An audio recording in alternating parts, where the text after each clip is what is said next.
Hello friends, welcome back to my channel. I'm Sarah Sunstone, and today we're going to be diving into the lore of Coral Island and covering everything that we know so far about the goddess of flowers, the giants, and the merfolk. Much remains unknown about this trio, but we're going to do our very best to unravel the mysteries of the Coral Three together. For each of the Coral Three, I did do some research on Indonesian culture, mythology, and history, so this video is going to be packed with information. You better be taking notes, okay? I did my best to fact find, but I'm definitely no expert on Indonesia by any means, so I am just going to communicate my personal findings with you all, along with my personal interpretation of them. But please feel free to elaborate further on my theories and findings in the comments, especially if you're from Indonesia yourself or just know more about this topic in general. I always love to learn and I appreciate it in advance. So without any further ado, let's get into it. The Coral Three, being the goddess of flowers, the giants, and the merfolk, were said to once upon a time work together to maintain the balance of Coral Island. We can assume that by balance, we are talking in terms of not only the vitality of the land and waters, but also the harmony of all living creatures on the island. This beautiful artwork by David does a really lovely job of communicating this theme, as we can actually see a yin-yang symbol within the earth, which is, in my opinion, the ultimate symbol of balance. First up, let's meet the goddess of flowers, who, despite making her very grand and glorious entrance in the Kickstarter trailer, we seem to actually know the least about. This beautiful goddess was apparently once worshipped by both giants and merfolk alike, and to this day the Coral Island locals believe that she remains responsible for rejuvenating the island's water, soil, and well-being. She most likely resides at or around the goddess temple on Coral Island, which can be found at the lake on the northeastern part of the island map.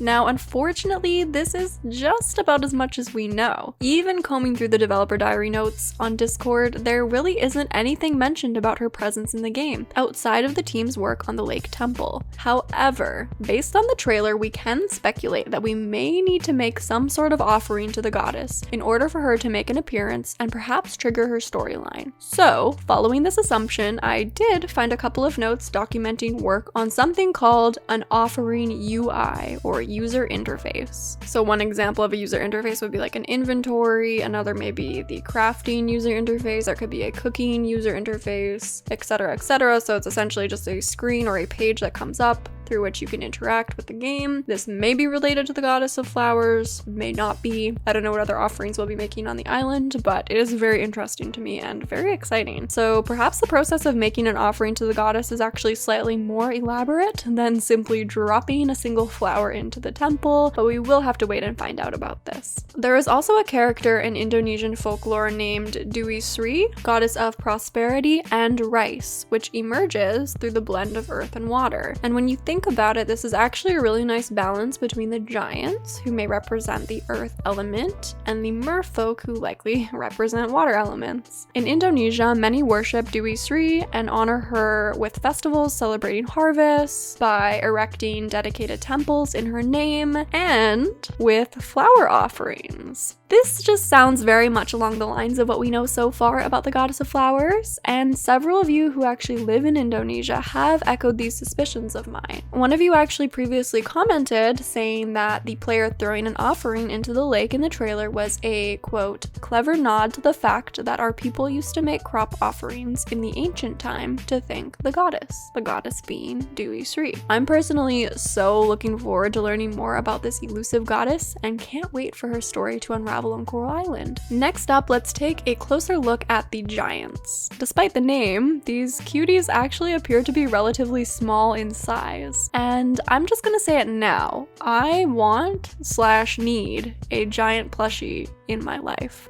Just saying. Anyway, legend has it that the Kingdom of Giants existed to cultivate the rich soil of Coral Island, and ruins found around the island depict giants and what appear to be humans farming alongside one another. Now, I've talked a little bit about the giants in some of my previous videos, as based on notes from the developer diaries on Discord, I believe that they will be an integral part of our farming and ranching experience on Coral Island. Officially, Finally, we've caught a glimpse of a giant in the trailer here. So sneaky. And also in this bug of the month that the team shared in one of their official updates. This was actually what clued me into doing further research into the purpose of the giants, as it appears here that they are helping out on our farm. This note from the developer diaries suggests that the giants may be able to clear debris that respawns on our farm for us, such as rocks, grass, and logs. It also seems that giants can escort the animals in and out of their dwellings, and perhaps even carry out animal-specific interactions, such as feeding, brushing, milking, and shearing. This note further suggests that they may also be able to assist us with our crops. It almost seems like the giants will become a way for us to automate our farms as we progress in the game, which would actually be really helpful since there are so many other game mechanics that will require a lot of our time and attention. I do hope that we will provide something in return for their help. For example, perhaps the giants will give us some unique recipes for their favorite foods that we can then cook and gift to them. I also mentioned in my video about mining that the giants may live in or around the mines, or that we may first meet them at the mines, as suggested by the following notes: Giants Mine Theme Wall Concept, Giant Kingdom Mine Theme, and Giant Kingdom and Mine Level Asset. Now, delving back into some cultural elements of Indonesia, I came across a character from Javanese mythology named Samar, who frequently appears in something called wayang shadow plays. This is a traditional form of Indonesian puppet theater that depicts dramatic stories of mythology and local adaptations of cultural legends. Based on the appearance of this particular wayang of Samar, it seems that the giants may be inspired by this character, who is a guardian spirit of the island of Java, which would be in keeping with the giant's suspected role on Coral Island. Further, the name Samar is derived from the Javanese word samar, which means dim, obscure, and mysterious, which these giants surely are at this point. I also wanted to share a comment that was left on an episode of the podcast that Red and I posted a few months back where we speculated on the Coral 3. They said that Samar is known to be as wise as the ocean and a symbol of acceptance, while his character is the representation of duality, kind of like yin and yang, and also the universe. Delving deeper into the mythology, a Javanese creation myth tells the story of how Samar cultivated a small rice field for thousands of years before the existence of humans. Eventually, his descendants came into conflict with people as they cleared the fields and populated the island. A powerful priest ultimately provides Samar with a role as a spiritual advisor and magical supporter of royalty, which allows him and his descendants to remain on the island. I'm wondering if the backstory of the giants on Coral Island is also inspired by this sort of narrative, where they once inhabited more of the island with their own crops and bounties, before humans sort of, well, took over. I'm hoping if this is the case, our story on Coral Island will allow us to reconcile with the giants and work together for the benefit of all. Now last but certainly nowhere near least, let's talk about the charming and captivating merfolk. In my recent poll, most of you by far said that you are most excited to meet the merfolk, which is completely understandable. I mean, they're merfolk. That's enough said. Submerged artifacts suggest that the merfolk once protected the oceans. It appears that they were tasked with ruling the underwater world around Coral Island, ensuring that order was maintained. Now, lucky for us, the originally planned merfolk village was actually upgraded to a kingdom within the Kickstarter campaign, and we will eventually be able to reach this kingdom by diving. The kingdom is home to 20 merfolk in total, 10 of whom we are able to befriend, with 2 romanceable candidates in the mix. So yes, you can find love under the sea. The kingdom will also feature a festival and various quest lines. So far we've met Agung, who is the merfolk's gatekeeper, and Denali. However, it is yet to be confirmed whether or not these will be the dateable merfolk. One thing I do know is that many of you are hoping to find love with these two. And we can also marry and have up to 2 children with one of the merfolk, but don't ask me how that's going to work. I don't have the answer. Now, back to this dynamic duo, Agung and Denali. The lovely Melanie shared some incredibly interesting information with me that she found when she was skimming through some old news about trash problems in Indonesia. There's actually an active volcano in Bali, Indonesia called Mount Agung. Could this be symbolic of Agung's personality? It would be completely understandable for him to harbor anger towards humans and the pollution that they have caused on the ocean floor. Melanie also came across an Alaskan mountain called Mount Denali, which, covered in ice and snow, really nicely juxtaposes Mount Agung. There is speculation that Mount Denali may actually be a volcano because of some volcano-like earthquakes that have been detected, but regardless, it's really interesting to think about whether these natural elements inspired the characters and how this might translate translate to the perhaps contrasting personalities of Denali and Agung. Now, back to the kingdom. I know you're very excited to plunge into the ocean and start meeting all of the Merfolk, but I can almost guarantee that you won't be able to just waltz on into the kingdom. The Merfolk have their very own language named Marakai. I'm not sure, send help. But the language was inspired by Bahasa Indonesia with added twists. This language will need to be first deciphered in order to understand the Merfolk before you're able to communicate with them and begin to build relationships. We can actually see a small clip of what this might look like in the ending of the trailer. I predict that we may need to make some trips to the library in Starlet Town, and perhaps even ask Millie to point us in the direction of some ancient texts to help us learn the language. It's likely going to take even more than simply learning the language to gain entrance to the kingdom, like earning the gatekeeper's trust. And if that's Agung, and if his personality is like that of an erupting volcano, and if he harbors anger towards humans, then this might be no easy feat, but perhaps it may be achieved through your efforts in restoring the health of the coral and cleaning up the ocean floor. Now, it is possible that the Merfolk are based off of, well, Merfolk.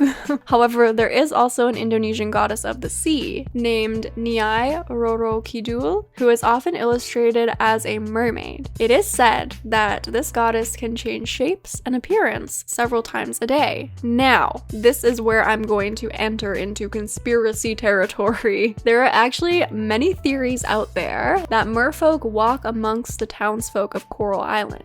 Specifically, fingers pointed at Nina, as she doesn't live on Coral Island year-round. Also, in her 2D character portrait, she's wearing a necklace that looks like it's made of jewels that are very similar to Denali's headdress. Further, we've seen art of other NPCs as Merfolk wearing their very own necklaces. So this idea of shapeshifting may be right on point with the happenings on Coral Island. It's all nothing but pure speculation at this point, but if we are going to spend any length of time underwater in the kingdom and eventually romance, marry, and have children with a merfolk, then it would only make sense that we would ultimately be granted some sort of power or magical item that can either help us breathe underwater or even transform into a merfolk ourselves. Speaking of Nina, since she got a tier of her very own in my most recent video where I ranked the dateables, now it's time for your top comments. Japheth said, "Am I basic for choosing Raphael as my top tier? I just love big teddy bear like characters so much. Big, burly, introverted, and quiet.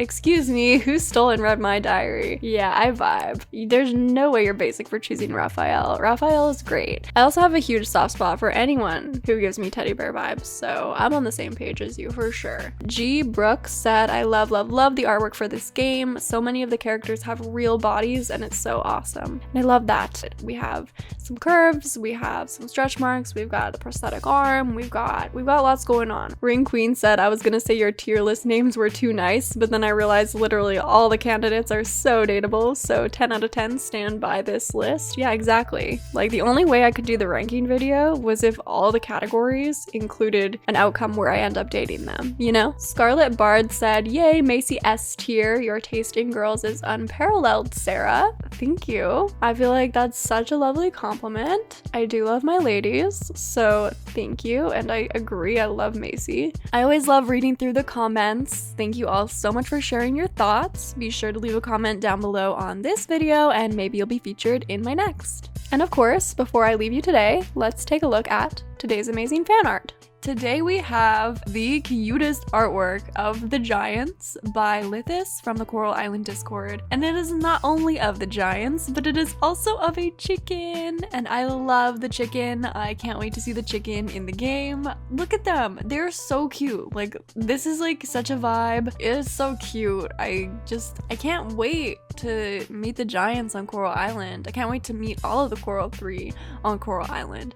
I'm so excited. And this art is so beautiful. So thank you so much, Lythis, for sharing this beautiful artwork with us. We appreciate it, and be sure to show them some love in the comments. Well, there you have it, friends. That is everything that I know, that we know so far about the Coral 3, if that made any sense. It all just seems so magical and exciting to me. I simply cannot wait for the stories to unfold on Coral Island. leave a comment down below and give me your take. Whatever it is, merfolk, giants, goddess of flowers, leave some speculations, leave some predictions. What do you think? They're pretty mysterious at this point, so take this opportunity to speculate before the unknowns become knowns. I look forward to chatting with you in the comments as always. Thank you so much for watching. I love you all, and until next time, take care.